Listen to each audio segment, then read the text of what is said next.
Hi hello friends, welcome to movie review of Mister Bachchan. Star casting to Raviteja, Bhagyashri and Jagapathi Babu. Director by Harish Shankar. రివ్యూలోకి వెళ్లే ముందు కొత్తగా నా ఛానల్ని చూస్తున్న వాళ్ళు ఎవరైనా ఉంటే ప్లీజ్ గైస్ లైక్ చేయండి, షేర్ చేయండి అండ్ సబ్స్క్రైబ్ చేసుకొని పక్కనున్న బెల్ ఐకాన్ని క్లిక్ చేసుకొని ఆన్లో పెట్టుకోండి friends please. So Mister Bachchan ఈ సినిమాపై ఫస్ట్ ఆఫ్ ఆల్ నా ఒపీనియన్ చెప్పాలంటే జస్ట్ ఓకే, యావరేజ్ మూవీ. మరి యావరేజ్ అనే ఎందుకన్నానో ఈ సినిమా గురించి ముందు మీకే తెలుస్తుంది. ఫస్ట్ సినిమా స్టోరీ గురించి మాట్లాడుకుందాం. మిస్టర్ బచ్చన్ అంటే హీరో రవితేజ గారు నిజాయితీ గల ఓ ప్రభుత్వ అధికారి. ఇన్కమ్ ట్యాక్స్ ఆఫీసర్గా ఈ బచ్చను ఎన్నో రైడ్స్ చేసి నల్లధనాన్ని వెలికి తీస్తాడు. అలాంటి ఈ బచ్చన్ను ఓ రైడ్ వల్ల విధుల నుండి తొలగించాల్సి వస్తుంది. ఆ తర్వాత ఈ బచ్చను తన సొంతూరుకి వెళ్ళి ఆర్కెస్ట్రాను రన్ చేస్తూ ఉంటాడు.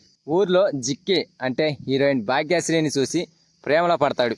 ఇక మరొక వైపు ముత్యం జగ్గయ్య అంటే విలన్ జగపతి బాబు గారు అక్రమాలు మరీ ఎక్కువైపోతాయి. తన మీదకొచ్చిన ప్రభుత్వ అధికారులని హతమారుస్తూ ఉంటాడు. అలాంటి ఈ ముత్యం మీదకి మళ్ళీ బచ్చన్ని ఐటీ రైడ్స్కి పంపిస్తారు. సో ఆ తర్వాత మిస్టర్ బచ్చన్ను ముత్యం జగ్గయ్య ఎలా ఎదుర్కొంటాడు? జగ్గయ్య ఇంట్లో ఉన్న నల్లధనాన్ని మిస్టర్ బచ్చన్ పట్టుకుంటాడా? ఈ బచ్చన్ని ఎదుర్కోవడానికి ముత్యం ఏం చేస్తాడు? అసలు ఈ సినిమాలో హీరోయిన్ జిక్కి క్యారెక్టర్ ఏంటి? ఫైనల్గా ఏం జరిగింది అనేదే ఈ సినిమా స్టోరీ. సినిమా స్టోరీ కొత్తదేమి కాదు, అలా అని రాసుకున్న స్టోరీ కూడా కాదు. ఒక హిందీ సినిమాకి రీమేకు. దేశ చరిత్రలోనే ఆదాయ పన్ను శాఖ చేసిన ఒక అతిపెద్ద రైడ్ను ఆధారంగా చేసుకొని ఈ హిందీ మూవీ రైడ్ను తెరకెక్కించారు. అదే సినిమాని కొంచెం అటు ఇటుగా మార్చి హరీష్ శంకర్ స్క్రీన్ మీదకు తీసుకొచ్చాడు ఈ మిస్టర్ బచ్చన్ని. అయితే ఈ మార్పులు చేర్పులు గబ్బర్ సింగ్కు, గద్దలకొండ గణేష్కు వర్కౌట్ అయినట్టు ఈ సినిమాకి వర్కౌట్ కాలేదనిపిస్తుంది. ఆ రైడ్ సినిమాలో లవ్ ట్రాక్ లేదు, కానీ ఈ సినిమాలో లవ్ ట్రాక్ పెట్టి హరీష్ శంకర్ తనదైన స్టైల్లో రూపొందించి ఆకట్టుకున్నాడు. ఇక ఎప్పట్లానే రవితేజ గారి మాస్ మార్క్ యాక్షన్ ఈ సినిమాలో కనిపించింది. ఇక ఫస్ట్ హాఫ్ అంతా కూడా చాలా సరదాగా సాగిపోతుంది. రవితేజ గారి ఎంట్రీ సీన్ కానీ, ఆ తర్వాత వచ్చిన లవ్ ట్రాక్ కానీ, సత్య కామెడీ కానీ ఇవన్నీ కూడా ఫస్ట్ హాఫ్ని హిలీరియస్గా రన్ చేశాయి. దీంతో అమ్మయ్య ఫస్ట్ హాఫ్ వరకు ఓకే అని అనుకున్నారు ఆడియన్స్ అంతా.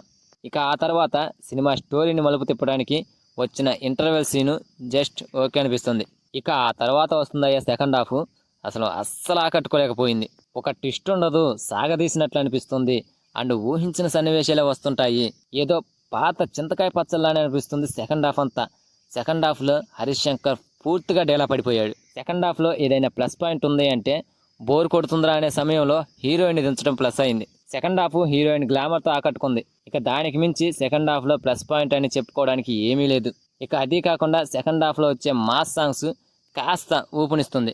అసలు సెకండ్ హాఫ్లో వచ్చే సన్నివేశాలన్నీ కూడా సినిమాటిక్గా అనిపిస్తాయి, ఎక్కడా కూడా వాస్తవానికి దగ్గరగా అనిపించవు. అయినా సెకండ్ హాఫ్లో కామెడీ అయినా ఏమైనా వర్కౌట్ అయింది అంటే సెకండ్ హాఫ్లో వచ్చే కామెడీ సీన్ మరీ లాగదీసినట్టు అనిపించింది. సినిమా స్టార్టింగ్లో విలన్ జగపతి బాబుకి ఓ రేంజ్లో ఎలివేషన్ ఇచ్చారు. ఇక మధ్యలోకి వచ్చేసరికి కమెడియన్కి ఎక్కువ, విలన్కి తక్కువ అన్నట్లు చేశారు ఆయన క్యారెక్టర్ని. విలనిజం క్యారెక్టర్ని పండించడానికి హరీష్ శంకర్ ఈసారి పూర్తిగా ఫెయిల్ అయ్యాడు. ఇక క్లైమాక్స్లో శంకర్ ఏదైనా మ్యాజిక్ చేస్తాడేమో అని చూసాం, కానీ అక్కడ రొటీన్గానే ఎండ్ చేసేసాడు. సో సెకండ్ హాఫ్ మాత్రం పూర్తిగా దెబ్బ కొట్టేసిందనే చెప్పాలి. అది భయ్య మ్యాటర్. ముందు చెప్పినట్లు ఫస్ట్ హాఫ్లో సత్య గారి కామెడీ, లవ్ ట్రాకు, రవితేజ గారి ఎనర్జీ, హీరోయిన్ గ్లామరు, మిక్కీ జే మేయర్ అందించిన మ్యూజిక్, సాంగ్స్ వీటితో ఫస్ట్ హాఫ్ ఓకే అనిపించుకుంటుంది. ఇక సెకండ్ హాఫ్ పూర్తిగా డేలా పట్టడంతో ఈ సినిమా యావరేజ్ దగ్గర ఆగిపోయింది. అందుకే ఈ వీడియో స్టార్టింగ్లో జస్ట్ ఓకే, యావరేజ్ మూవీ అని చెప్పింది. ఈ సినిమాకి నా రేటింగ్ వచ్చేసి 2.5 అవుట్ ఆఫ్ 5. ఇక టెక్నికల్ విషయానికి వస్తే సినిమాటోగ్రఫీ చాలా బాగుంది, ఎడిటింగ్ ఓకే. ఇక మిక్కీ జే మేయర్ అందించిన music, songs, background music Thaman రేంజ్లో అందించాడు. ప్రొడక్షన్ వాల్యూస్ బాగున్నాయి.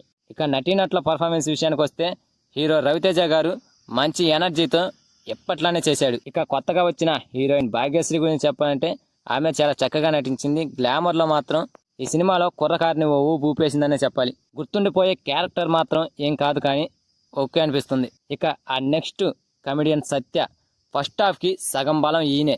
తన ఎనర్జీ, కామెడీ ట్రాక్తో ఆడియన్స్ని హిలీరియస్గా నవ్విస్తాడు. ఇక మిగతా నటీనటులందరూ కూడా బాగానే నటించారు. సో అది ఫ్రెండ్స్ ఈ మిస్టర్ బచ్చన్ మూవీ సిచ్యువేషన్. ఈ సినిమా మీరు చూస్తుంటే మీకు ఎలా అనిపించిందో కామెంట్ చేయండి ఫ్రెండ్స్. అలాగే వీడియో కనుక నచ్చితే please guys like, share, subscribe ఏదో ఒకటి కొట్టండి ఫ్రెండ్స్ ప్లీజ్.